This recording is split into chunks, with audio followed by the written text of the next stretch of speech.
Halo, salam sehat. Kembali kita berjumpa pada video kali ini membahas mengenai sistem peredaran darah manusia.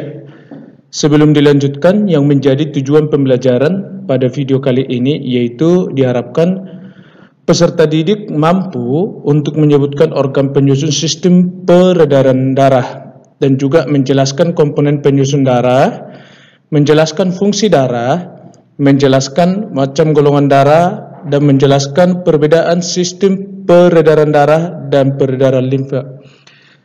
Dan yang pertama, bagian A, kita membahas mengenai struktur dan fungsi sistem peredaran darah. Darah itu merupakan jaringan ikat yang berwujud cair, yang tersusun atas plasma dan elemen seluler. Dan yang menjadi fungsinya di sini adalah sebagai alat transportasi. Alat transportasi untuk membawa apa? Yaitu untuk menghantarkan zat-zat makanan atau nutrisi bahan kimia, menghantarkan oksigen, membawa keluar hasil buangan metabolisme dan mengangkut hasil sekresi kelenjar. Dan yang kedua yaitu mempertahankan keseimbangan air dalam tubuh, sehingga kadar air dalam tubuh tidak terlalu tinggi dan tidak terlalu rendah. Yang ketiga, mempertahankan temperatur tubuh. Yang keempat, mengatur pH tubuh atau keseimbangan asam dan basa. Yang kelima, sebagai alat pertahanan tubuh terhadap mikroorganisme. Ini oleh darah putih. Yang selanjutnya masuk ke dalam komponen darah yang terdiri dari dua, yaitu plasma darah di sini sebanyak 55% dari total darah dan sel-sel darah 45% dari totalnya. Plasma darah tersusun apa saja? Dalam tabel ini nampak jelas bahwasannya plasma darah terdiri dari tiga, ada air 91,5%. Ini untuk membawa senyawa lain sebagai pelarut. Yang kedua, garam-garam yaitu kalium, natrium, kalsium, magnesium, klorida, dan bikarbonat. Ini berfungsi untuk keseimbangan osmotik, mempertahankan pH dan mengatur permeabilitas membran. Yang ketiga di sini komposisi protein plasma yaitu albumin, fibrinogen, imunoglobin atau sebagai antibodi di sini untuk keseimbangan osmotik, mempertahankan pH dan pembekuan darah atau sistem pertahanan tubuh. Senyawa yang ditransportasikan di sini yaitu nutrisi, produksi sisa metabolisme, gas-gas respirasi, dan hormon-hormonnya. Bagian yang kedua yaitu mengenai sel-sel darah. Sel darah di sini terdiri dari tiga. Yang pertama ada yang disebut dengan sel darah merah atau eritrosit, di mana 1 mm kubik terdiri dari 4 sampai 5 juta sel darah merah. Berbentuk pipih dan bagian tengahnya cekung dan tidak memiliki inti. Berwarna merah karena memang mengandung hemoglobin. Yang hemoglobin ini merupakan suatu protein untuk membawa oksigen yang terbagi menjadi 4 protein, yaitu 2 alfa globin dan 2 beta globin.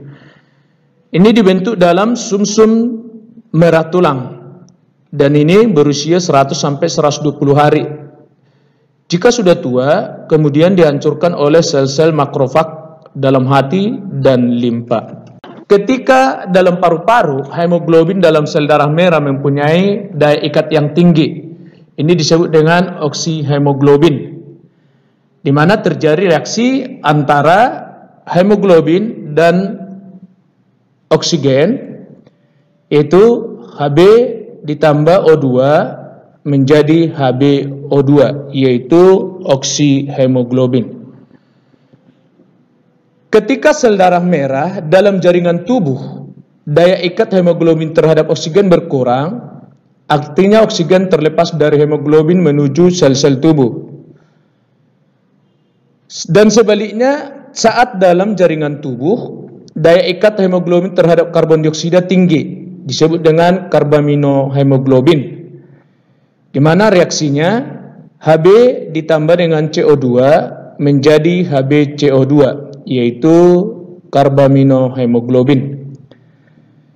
Jadi sel darah merah mengandung karbaminohemoglobin, selanjutnya menuju paru-paru dan dilepaskan untuk dikeluarkan dari tubuh pada saat kita bernapas. Sel-sel darah yang kedua yaitu sel darah putih atau leukosit. Di sini bentuknya tidak tetap atau bersifat ameboid dan mempunyai inti, di mana dalam 1 mm kubik mengandung sekitar 8.000 sel darah putih. Fungsinya adalah untuk melawan kuman atau penyakit yang masuk ke dalam tubuh. Dan jika leukosit di bawah 6.000 sel per 1 mm kubik disebut dengan leukopenia. Sebaliknya jika di atas 9.000 sel per 1 mm kubik disebut dengan leukositosis. Selanjutnya karakteristik jenis-jenis sel darah putih. Dalam tabel ini ada granulosit, di mana granulosit ini terdiri dari 3, eosinofil, basofil, dan neutrofil. Eosinofil karakteristiknya mengandung granula berwarna merah dan berfungsi pada reaksi alergi, terutama infeksi cacing. Basofil di sini berwarna biru, berfungsi pada reaksi alergi. Dan neutrofil disebut juga sel-sel PMN, polimorfonuklear, sebagai fagosit atau menyerang patogen. Bagian yang kedua, agranulosit, terdiri dari limfosit dan monosit, di mana limfosit di sini ada 2 jenis selnya, yaitu sel T dan sel B, berfungsi untuk imunitas dan kekebalan tubuh. Monosit di sini berukuran kecil sebagai mencerna sel-sel yang mati atau rusak dan membantu sistem kekebalan tubuh. Oke, yang ketiga, keping-keping darah atau trombosit. Bentuknya bulat, oval, dan memanjang. Jumlah trombosit pada dewasa sekitar 200.000 sampai 500.000 sel per milimeter kubik dan usianya 5 sampai 9 hari. Yang menjadi pertanyaan, ketika terjadi luka pada bagian tubuh, apa yang terjadi dan apa yang terjadi setelah luka? Di sini akan dibuat sketsa sesaat setelah bagian tubuh terluka. Pertama, bagian luka terluka dan selanjutnya trombosit pecah dan mengeluarkan trombokinase, dan trombokinase di sini mengubah protrombin menjadi trombin. Dan trombin ini berfungsi lagi mengubah fibrinogen atau protein darah menjadi benang-benang fibrin. Nah, benang-benang fibrin di sini berfungsi untuk menutup luka supaya terjadi pembekuan darah dan darah akan berhenti. Oke, yang selanjutnya yaitu mengenai jantung dan pembuluh darah. Bagian A yaitu jantung. Ini merupakan organ yang terdiri dari kumpulan otot, berfungsi untuk memompa darah sehingga darah dapat mengalir dari jantung ke paru-paru dan ke seluruh tubuh.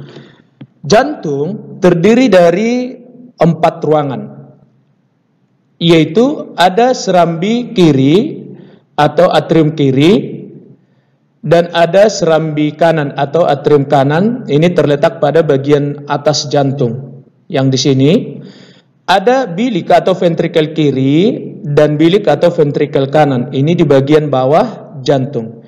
Ini bagian posisi dari ruangan jantung yang terdiri dari 4. Dan yang selanjutnya, bagaimana proses aliran darah dalam jantung? Yang pertama, darah dari seluruh tubuh masuk ke bagian serambi kanan, sehingga di bagian serambi kanan mengandung karbon dioksida. Setelah dari serambi kanan, kemudian darah melewati katup yang disebut dengan katup tricuspidalis menuju bilik kanan di sini. Jadi katup trikuspidalis di sini berfungsi agar darah tidak kembali ke serambi kanan. Ini. Selanjutnya, dalam bilik kanan darah dipompa melewati arteri pulmonalis menuju paru-paru. Di sini menuju paru-paru agar CO2 lepas dan darah mengikat oksigen. Selanjutnya, darah dari paru-paru mengalir kembali melalui vena pulmonalis menuju serambi kiri di sini, sehingga dalam serambi kiri darah mengandung oksigen atau O2. Selanjutnya, darah dari serambi kiri ini turun melewati katup bikuspidalis di sini menuju bilik kiri. Jadi bilik kiri akan memompa darah ke seluruh tubuh melalui pembuluh aorta. Oke, selanjutnya bagian-bagian jantung. Ini ada yang menjadi bagian-bagian jantung. Tadi bilik kiri berfungsi memompa darah ke seluruh tubuh. Itulah yang menjadi akibatnya, yaitu bilik kiri memiliki dinding yang lebih tebal daripada bilik kanan. Karena memang bilik kiri ini harus bekerja keras ekstra untuk memompa darah ke seluruh tubuh. Kemudian kembali lagi ke jantung, sedangkan bilik kanan hanya memompa darah ke paru-paru, ya, ke bagian paru-paru tadi, dan kembali lagi ke jantung. Bagian B, pembuluh darah. Pembuluh darah terdiri dari 3. Ada yang disebut dengan pembuluh darah nadi, ada pembuluh darah balik atau vena, dan pembuluh kapiler. Pembuluh darah nadi atau arteri di sini merupakan pembuluh darah yang mengalirkan darah keluar jantung, di mana arteri berisi darah yang mengandung oksigen kecuali arteri pulmonalis. Sedangkan pembuluh darah balik atau vena ini pembuluh darah yang mengalirkan darah masuk ke jantung dan berisi karbon dioksida kecuali vena pulmonalis. Dan pembuluh darah kapiler ini merupakan ujung arteri dan vena yang bercabang-cabang menjadi pembuluh yang kecil yang disebut dengan pembuluh kapiler. Yang selanjutnya mengenai perbedaan pembuluh darah arteri dan vena. Dalam tabel ini ada sebagai pembedanya, pertama tempat pembuluh nadi atau arteri ini agak tersembunyi di dalam tubuh, sedangkan balik dekat dengan permukaan tubuh atau tampak kebiru-biruan. Pembeda yang kedua yaitu dinding pembuluh, di mana nadi dia mempunyai dinding yang tebal, kuat dan elastis, sedangkan si pembuluh balik tipis dan tidak elastis. Pembeda yang ketiga yaitu aliran darah, di mana aliran darah di sini si nadi meninggalkan jantung, sedangkan si pembuluh balik yaitu menuju jantung. Dari segi pembedanya denyut ini sangat terasa, sedangkan si pembuluh balik itu tidak terasa. Dan pembeda yang selanjutnya yaitu katup, di mana si nadi satu pada pangkal jantung, sedangkan si pembuluh balik banyak di sepanjang pembuluh. Pembeda yang selanjutnya yang terakhir yaitu darah yang keluar, di mana si nadi darah memancar, sedangkan si balik yaitu darah tidak memancar. Oke, yang bagian C, peredaran darah pada manusia. Ini merupakan peredaran darah tertutup, karena darah selalu beredar di dalam pembuluh darah. Jadi setiap beredar, darah melewati jantung 2 kali sehingga disebut peredaran darah ganda. Nah, di sini peredaran darah terdiri dari 2. Ada peredaran darah yang kecil dan ada yang besar. Yang kecil di sini dimulai dari jantung, yaitu bagian bilik kanan menuju paru-paru, kemudian kembali lagi ke jantung atau serambi kiri, ruangan serambi kiri. Kalau dia peredaran darah besar, yaitu peredaran darah yang dimulai dari jantung atau bilik kiri, kemudian menuju ke seluruh tubuh, kemudian kembali lagi ke jantung atau serambi kanan. Peredaran darah ini akan digambarkan seperti ini, di mana nomor 1 sampai nomor 5 ini peredaran darah kecil. Nomor 6 sampai nomor 10 ini merupakan peredaran darah yang besar. Yang selanjutnya bagian D yaitu frekuensi denyut jantung. Frekuensi denyut jantung ini merupakan banyaknya denyut jantung tiap menit. Apa-apa saja yang mempengaruhi faktor denyut jantung ini? Di sini ada beberapa, ada 5 faktor. Yang pertama yaitu aktivitas tubuh. Semakin banyak aktivitas tubuh, maka dibutuhkan glukosa dan energi yang banyak, sehingga jantung harus memompa darah yang lebih cepat. Ada jenis kelamin, di mana dalam kondisi normal, denyut jantung perempuan sekitar 72-80 denyutan per menit. Sedangkan untuk laki-laki sekitar 64-72 denyutan per menit. Faktor yang ketiga yaitu suhu tubuh, di mana suhu tubuh semakin tinggi, maka akan semakin cepat frekuensi denyut jantung. Hal ini terjadi karena adanya peningkatan proses metabolisme, sehingga diperlukan peningkatan pemasukan O2 dan pengeluaran karbon dioksida. Faktor yang keempat yaitu umur, di mana pada janin denyut jantungnya sekitar 140-160 denyutan per menit. Jadi artinya semakin bertambah umur, semakin rendah frekuensi denyut jantungnya. Hal ini karena semakin berkurangnya kebutuhan energi. Jadi orang dewasa dengan orang lansia energi lebih banyak orang dewasa karena aktivitasnya yang lebih padat.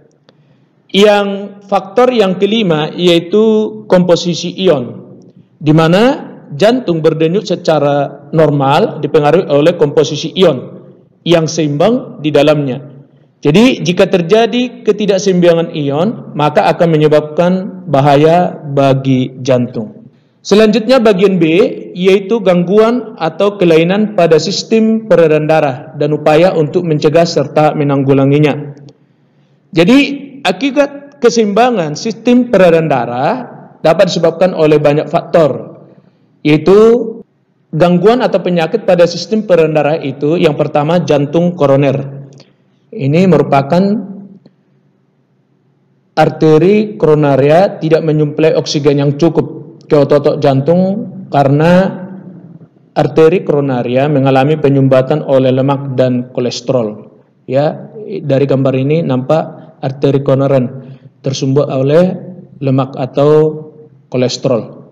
Bagaimana caranya supaya tidak terserang oleh jantung koroner ini? Yaitu tentu harus melakukan olahraga yang cukup dan istirahat yang teratur, menjaga pola makan atau menghindari minuman yang beralkohol, menghentikan kebiasaan merokok dan menghindari stres yang berlebihan dan menjaga berat badan dalam kondisi yang ideal. Yang kedua yaitu stroke. Stroke merupakan penyakit yang terjadi karena kematian jaringan di otak disebabkan kurangnya asupan oksigen di otak. Hal ini terjadi karena pembuluh darah di otak tersumbat oleh lemak, kolesterol atau salah satu pembuluh darah di otak pecah, ya. Nah, upaya untuk mencegah stroke ini yaitu sama dengan di atas tadi, mencegah jantung koroner. Hal ini karena penyebab stroke ini hampir sama juga dengan jantung koroner. Yang ketiga yaitu varises, merupakan keadaan di mana pembuluh darah balik atau vena mengalami pelebaran dan terpuntir. Ketika tidur sebaiknya tungkai dinaikkan 15-20 cm. Jadi ini dilakukan setelah melakukan perjalanan jauh atau beraktivitas yang melelahkan, dan hindari yang namanya berat badan yang berlebih. Hindari berdiri terlalu lama dan olahraga secara teratur, misalnya berjalan, berenang, dan senam. Dan hindari memakai sepatu hak tinggi yang terlalu sering. Sebaiknya dan jangan dipakai sepatu yang mempunyai hak tinggi.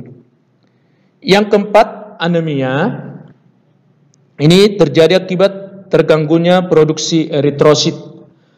Hal ini terjadi karena tubuh kekurangan zat besi dan juga karena mengalami pendarahan yang hebat. Jadi pada gambar ini nampak jelas perbandingan jumlah sel darah merah dalam kondisi normal, ya, yang normal, sedangkan ini penderita yang anemia. Jadi anemia pada perempuan ini terjadi ketika proses menstruasi. Dan ketika menstruasi, tubuh akan kehilangan darah sebanyak 50-80 ml dan zat besinya berkurang sebanyak 30-50 mg. Jadi agar tidak mengalami anemia, sebaiknya ketika menstruasi dikonsumsi makanan yang mengandung zat besi atau yang bergizi, dan jika diperlukan suplemen untuk penambah bagian zat besinya. Yang kelima, hipertensi dan hipotensi. Hipertensi merupakan tekanan darah tinggi, ya, terjadi jika tekanan darah di atas 120-80 mm Hg raksa. Apa gejala hipertensi ini? Gejalanya yaitu bisa sakit kepala, kelelahan, pusing, pendarahan hidung, mual, muntah, dan sesak napas. Penyebabnya, ya, di sini ada beberapa.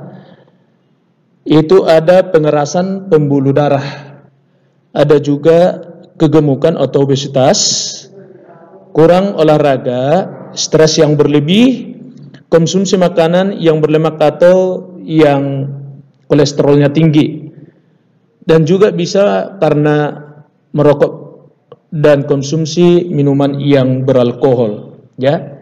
Ini yang penyebabnya hipertensi. Oke, yang kedua, hipotensi. Hipotensi merupakan terjadi apabila tekanan darah kurang dari 120/80 mm raksa. Ini juga disebut dengan tekanan darah rendah, dan tetapi berbeda dengan yang anemia, di mana hipotensi ini gejalanya sering pusing, sering menguap, penglihatan kadang kurang jelas, baru cepat lelah atau tidak bertenaga. Upaya untuk mengatasi hipotensi ini yaitu sebaiknya minum air putih cukup banyak, ya, sekitar 8-10 gelas per hari. Konsumsi minuman yang dapat meningkatkan tekanan darah seperti kopi, dan juga konsumsi makanan yang cukup mengandung garam dan olahraga yang teratur. Ya, pada gambar ini tekanan darah dituliskan dengan 2 angka yang dipisahkan dengan garis miring, misalnya 120/80 mm raksa.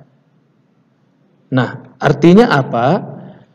Angka 120 mewakilkan dengan tekanan darah sistolik, yaitu tekanan saat jantung berkontraksi untuk memompa darah ke seluruh tubuh. Sedangkan yang angka 80-nya ini mewakilkan tekanan darah diastolik, yaitu tekanan saat otot jantung berelaksasi sebelum kembali memompa darah. Itulah yang menjadi arti dari jika dilakukan pengukuran tekanan darah kita.